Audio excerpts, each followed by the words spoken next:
Welcome to Once Upon a Castle, unlocking the magic of Disney, past and present. I'm Ginny, your guide through the parks and the pages of Disney's rich history. Each week, we will share expert tips to help you plan your perfect visit and explore the stories, secrets, and legends that make the magic real. From Walt's vision to today's hidden gems, we will help you feel more connected, more prepared, and more enchanted every step of the way. So, whether you're counting down the days to your next trip or just dreaming of a stroll down Main Street, USA, this is your place to discover the wonder. This is Once Upon a Castle.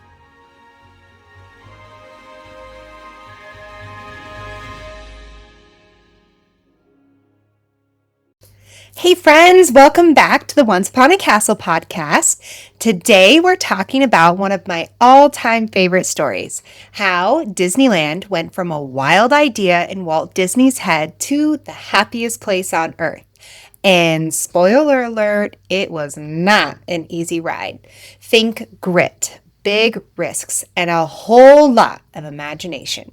So grab a snack, maybe even a Mickey-shaped one if you've got it, and let's rewind to when Disneyland was but a dream and a patch of orange groves. All right, so picture it. Sicily. No, just kidding. But really, picture it. Walt Disney, the man behind Mickey Mouse, sitting on a park bench at Griffith Park in Los Angeles. His daughters are riding the carousel, and he's just sitting there watching, eating his peanuts, and then it hits him. There should be a place where parents and kids can actually have fun together, not just sit on the sidelines. A place with magic, adventure, and storytelling all rolled into one. That bench is not just a random bench anymore. It's preserved inside the Opera House on Main Street in Disneyland. You can see it anytime you go to visit. And the carousel that sparked the ideas, still there in Griffith Park. Honestly, I just love that so much. That it all started with a dad watching his daughter spin round and round on painted horses. Now, Anaheim, why there? Well, first, Walt wanted to build the park near the Burbank studio, and the studio basically said, no thanks. At the time, if you think about it, amusement parks were pretty like carnival-like. They were pretty dingy, run down, brought some interesting characters around, and Burbank was just like, yeah, not our vibe. So Walt looked further out and he found Anaheim, and Anaheim checked all the boxes. It was cheap land, great Southern California weather, right next to the brand new interstate, and super important, space to expand. Disneyland wasn't just an idea for one park. It was meant to grow and change. When Walt bought the Anaheim property, it wasn't empty. There was an old house and a barn that was on it. It was the Dominguez family property. He kept the barn, he moved it to his own backyard, and turned it into his personal workshop. It became his little tinkering space where ideas came to life. And here's a gem for Disney fans. That barn still exists today in Griffith Park as the Walt Disney Barn Museum. I would absolutely love to go there one day. It's certainly on my bucket list. Now, Walt being Walt, and for one of the many reasons I love him, his intentionality, he didn't just wing it. He took his wife Lillian, they packed up, and they spent a summer traveling Europe studying amusement parks and gathering ideas. But his vision was very different from what he was experiencing and seeing across the world. He wanted Disneyland to be a living park, one that would always evolve. That's why he famously said Disneyland will never be completed. He imagined it to continue to create and develop and expand just as innovations, technologies, and ideas continue to grow, so would Disneyland. And when it came time to actually build the park, like literally boots on the ground, shovels in the dirt, 1 year. That's it. 1 single year.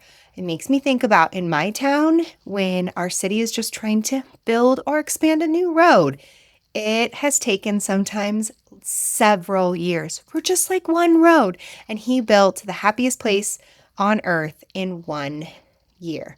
But of course, it wasn't cheap, as many things that Mr. Disney did. $17 million, which today is well over $180 million. It was constantly going over budget. Walt was never one to be worried about finances. He was focused on creating quality products in the studio and out. His big brother Roy, however, cared very much about the budget. He was Walt's anchor to reality. As Disneyland continued to grow, we see this dynamic play out time and time again. We'll cover more specifics in future episodes. So, in order to make Disneyland happen and Roy happy, Walt pulled off a groundbreaking deal with ABC Television to finance part of it. And he went all in personally. He sold his vacation home. He mortgaged his house. He even mortgaged the homes of his family members. He was betting the farm, quite literally. And he wasn't doing it alone. This is where the Imagineers come in. At the beginning, they weren't Imagineers at all. They were animators and artists at the Disney studio. Walt pulled them into this new venture under WED Enterprises. WED, Walt Elias Disney. Basically, WED was developed so Walt could tinker around and play and innovate and create and explore, and then take those ideas and put them into the Disneyland park. He basically said to them, I believe you can do more than just draw cartoons. Let's create worlds. One thing that I really respect about Walt Disney was his ability to see the potential in everyone. He never took a single person at surface level, and he could see more in them than they usually could ever see in themselves. And he was the type of guy to come up to somebody and say, hey, I think you're going to do this. And they would be like, what? I've never done that before, And he would just say, yeah, well, make it happen. You can do it, right? And that's one thing that I just always really respect about him and admire about him. So he took some of his animators and he threw them into WED Enterprises to help him build Disneyland. Because if you think about it, Disneyland is really a continuation of Walt's love for storytelling. He didn't want to just create a regular amusement park where, cool, we hop on some rides and we have a little bit of thrill and we do some roller coasters. Neat. He wanted guests to come in and experience an immersive storytelling atmosphere. From the moment you walked through those gates to entering every land, there was a story to tell. Who better to tell those stories than the group of Walt's 9 old men, his legendary team of animators who shaped the entire Disney style. These guys were the men who brought characters like Snow White, Pinocchio, Peter Pan, and Alice to life. But Walt pushed them even further. He asked them to apply that same storytelling magic to rides, lands, and experiences. They weren't engineers, but they became Imagineers. And then there was Herb Ryman. And Herb was an artist who worked on Fantasia and Dumbo. And when Walt needed a way to pitch Disneyland to investors, he turned to Herb. So over one long weekend, Walt sat next to him, describing every land, every detail, while Herb sketched it all out. The very first map of Disneyland came from Herb Ryman's pencil. That map was what convinced bankers and television executives to believe in the project. Without Herb, Disneyland might have just stayed in Walt's head. It was this opportunity where people could see the immersion, the storytelling, the love, and the magic that Walt was trying to literally bring to life by creating Disneyland. Another major player on Walt's team was Rolly Crump, one of the visionaries for my favorite ride, the Haunted Mansion and the Tiki Room. I just talked a little bit ago about Walt was the type of person who could see the potential in others. He was also the type of person who would always say, why not? We have an idea. Why not? You don't feel like you can do that? Why not? And that was definitely the story when it came to Rolly Crump. When they were creating the Tiki Room, Rolly Crump was instrumental in helping to build the Tiki Room because when they were building the Tiki Room, Walt came to Rolly and said, I want you to carve those tiki statues. And Rolly thought, yep, okay. But yet he had never done anything like that. He was not a carver, a woodsmith, or a craftsman in that sort of way. But Walt said, why not? You can do it. You're creative, you're inventive, you're brilliant.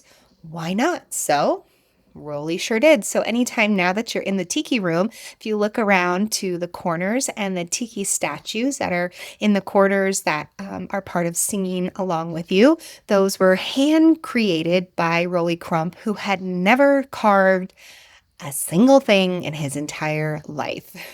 We also got a lot from Mr. Bob Gurr. Now, Mr. Gurr played an instrumental role in so many iconic Disneyland attractions. His hands were literally in everything. We can see his work in the Main Street vehicles, in the Doom buggies, in the Haunted Mansion. He helped develop the cars for Autopia, the Matterhorn, the monorail, all of these iconic attractions at Disneyland, Mr. Gurr had a part in. And Mr. Gurr is still with us and well into his 90s, and he still has a deep love for Disneyland. And you can often find him in the parks or at media events, and even personally hosting a tour that takes you through the places Walt worked, lived, and created. I would love to go on Bob Gurr's tour. It's, again, on my bucket list, and he would be a dream guest for my podcast. So, Mr. Gurr, if you're listening, we would love to have you on to pick your brain and know all of the hidden stories and secrets of building Disneyland.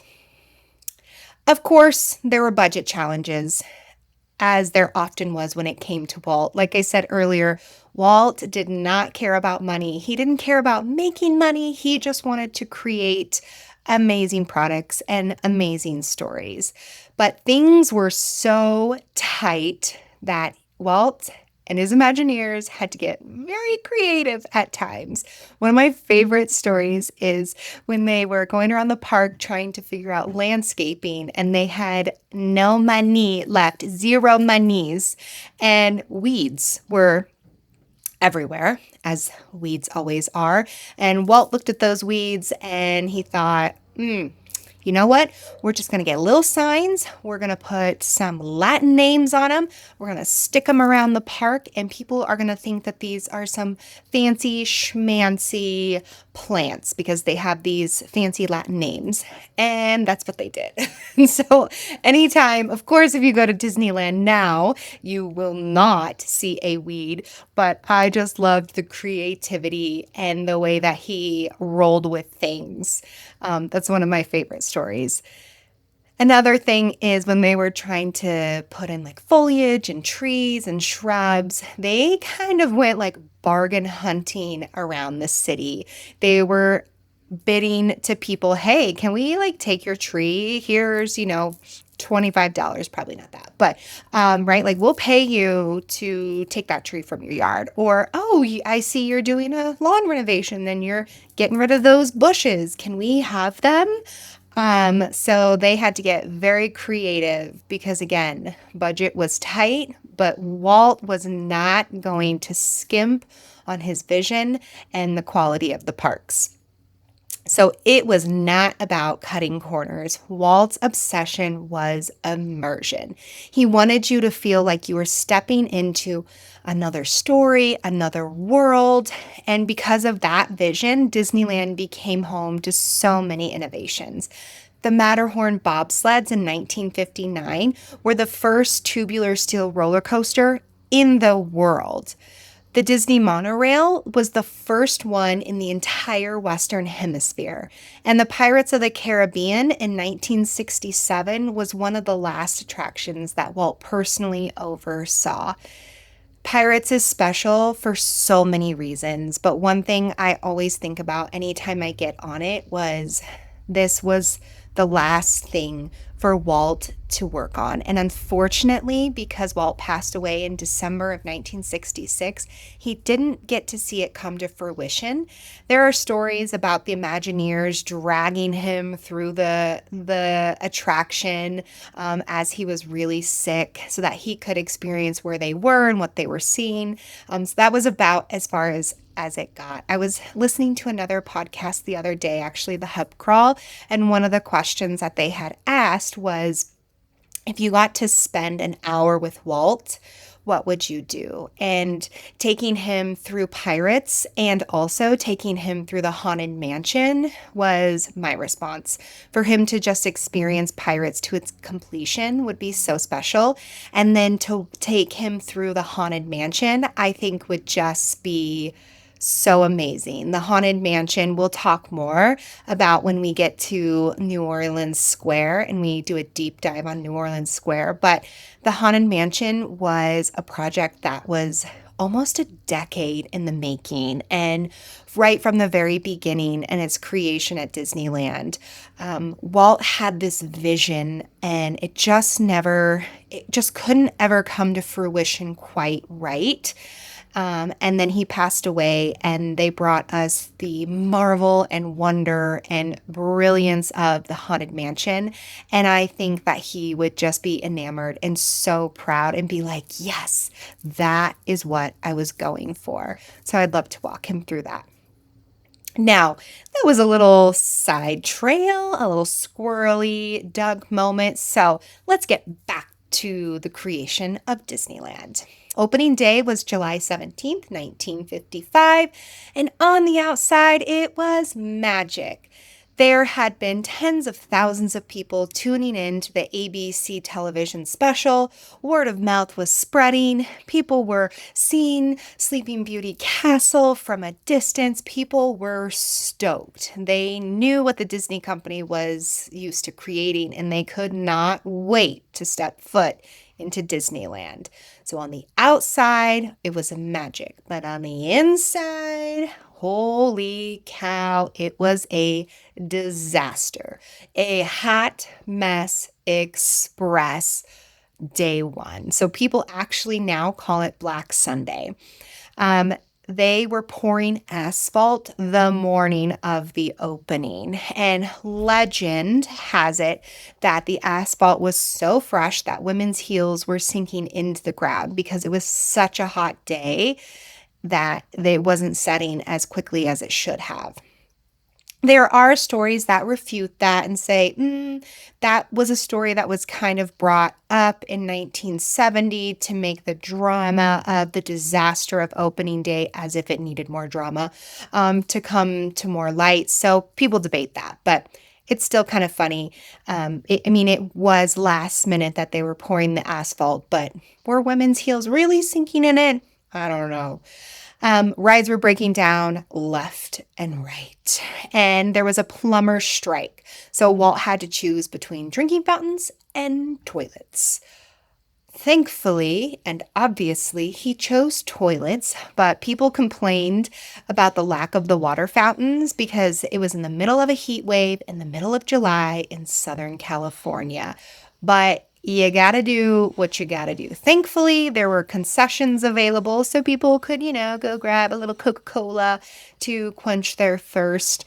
But what would have happened if there were no toilets for people to take care of their bodily needs? So, good choice, Uncle Walt. Traffic around Anaheim was gridlocked. They were not expecting this outcome of people, and people sat for hours on the interstate just trying to get into the parking lot of Disneyland. This is kind of brought to light by the thousands of counterfeit tickets that were created, and thousands of people got in for free. So if you think about some of those choices Walt had to make, and adding on to it capacity issues, because thousands of unplanned people who were cheating the system were getting in chaos. Folks were even literally climbing over the fences on ladders to sneak in. So, some clever entrepreneurs saw the opportunity to make a little money, and they brought in ladders and they put them up against the fence, and they were charging people to climb up their ladders to get over into Disneyland. And yeah, so needless to say, opening day was absolute chaos. But even with all of that, Disneyland survived. Why, you ask? Well, because Walt refused to lower his standards. He wanted clean streets, immersive storytelling, and experiences where guests could truly lose themselves. And that high bar is still what makes Disneyland special today. The whole story of Disneyland's creation is one of grit. It's about not letting your imagination get boxed in. Walt risked it all. And when no one else believed in him, he believed in himself. That's the real magic of Disneyland. It's proof of what can happen when you bet on your own dreams. You are the only one that can make your dreams happen. If you aren't betting on yourself, well, then who is? I love the story of Disneyland and its creation so much because it shows that ingenuity, grit, never giving up truly pays off. The creation and the story of Disneyland is the epitome of Walt Disney himself. He's a man that I treasure and I have so much admiration for. While he had his ups and downs, he was a human. He was not a perfect man by any shape of the imagination, but he was the type of person that despite his character flaws, he saw the best and the potential in every person. He worked to cultivate all of the people that he knew around him, growing them into the exceptional people that they are and creating some of the world's most innovative experiences that we've ever still to this day seen. He was the type of person that he did not take no for an answer, like ever. And he was also someone who was not afraid to do the work. He would see and create and envision things, but he was not afraid to get his boots dirty and to get on the ground and to make things happen. Those are some of the things that I truly admire about Walt Disney, and I can see and experience that every time I go to Disneyland, which is what makes it so special for me. All right, we've covered how Walt and his team pulled off literally the impossible. Now let's do the fun part and let's walk around the park together. Picture it, Sicily. No, I'm just kidding. Picture it, Disneyland.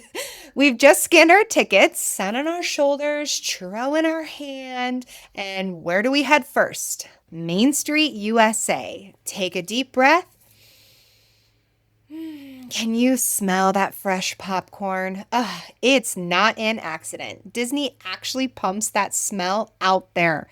Main Street is Walt's love letter to his childhood town of Marceline, Missouri. It's charming, turn-of-the-century Americana. Look up at those shop windows. Those names are real people who helped make Disneyland happen. It's like the park's hidden credits roll. Adventureland. Okay, churro in one hand, Jungle Cruise pun jokes in the other. Adventureland is all about exploring the unknown, jungles, rivers, the tiki room singing birds. It's classic Walt. Humor, a little tech magic, hello first audio animatronics, and pure escapism. Frontierland. Let's mosey west. Frontierland was Walt's salutes to the pioneers and cowboys he grew up watching in the movies. You've got the Mark Twain riverboat, the rivers of America, and later Big Thunder Mountain. If you're craving the rickety mine train thrill, grab a root beer and pretend you're in an old western for a little bit. Fantasyland. Now for the heartstring tug. Fantasyland is pure Disney fairy tale magic. Sleeping Beauty Castle is smaller than you think. Forced perspective makes it look grand. Every ride here is basically a hug from your childhood. Peter Pan's Flight, Snow White, It's a Small World. Don't fight it. Sing along. It's a small world after all. Okay, now that that song is stuck in your head, you're welcome. Ready to blast off? Tomorrowland is Walt's optimistic look at the future. Rockets, space, progress. The Astro Orbiter spins, Space Mountain calls, and if you're a science fiction nerd like me, this is where you geek out. Walt wanted guests to believe the future could be awesome, and it still feels like that. New Orleans Square. Time to slow down with some jazz. Added in 1966, New Orleans Square is dripping with charm and powdered sugar beignets. Say less. Pirates of the Caribbean and Haunted Mansion live here, two of the most beloved rides anywhere, and my two favorites. And Pirates, like I mentioned earlier, was one of the last attractions Walt personally oversaw. Bayou Country. Tucked away in a secret trail, Bayou Country has that cozy, woodsy vibe. It's where Country Bear Jamboree once sang, and Splash Mountain splashed. Now it showcases Tiana's Bayou Adventure, and one of my favorites, the Winnie the Pooh ride. Mickey's Toontown. Toontown is basically stepping inside a Saturday morning episode. Takes me back to my childhood, sitting on the couch watching Saturday morning cartoons with a big bowl of cereal. Everything's bright, bendy, and just a little bonkers. Mickey and Minnie's houses, Roger Rabbit's cartoon spin, and now Minnie and Mickey's runaway railway. Say that 10 times fast. Great for kids, but don't be shy. Adults have fun here too. Star Wars Galaxy's Edge, my husband's favorite. In a galaxy far, far away, Galaxy's Edge is the next level of immersion. You're not visiting Star Wars. You are in Star Wars. Fly the Millennium Falcon, join the Resistance, sip blue milk. I swear, Walt would lose his mind in the best way if he could see this. Whew, we made it. 8 lands, endless stories. Disneyland isn't just about rides, though. It's a living, breathing collection of worlds, each one echoing Walt's belief that imagination should have no limits. And that's our journey from Walt's park bench spark to our churro-filled walk through the lands of Disneyland. It all started with a dad dreaming big and refusing to quit. Thanks so much for joining me on this journey through the magic of Disney, past and present. If you enjoyed today's episode, don't forget to follow, rate, or leave a review. It helps more dreamers find their way to the castle. You can also connect with me on Instagram, YouTube, and TikTok at Once Upon a Castle Podcast for extra tips, behind-the-scenes stories, and of course, all things Disney. Until next time, keep the magic alive, keep the memories close, and as always, I'm wishing you a great, big, beautiful tomorrow. Bye-bye.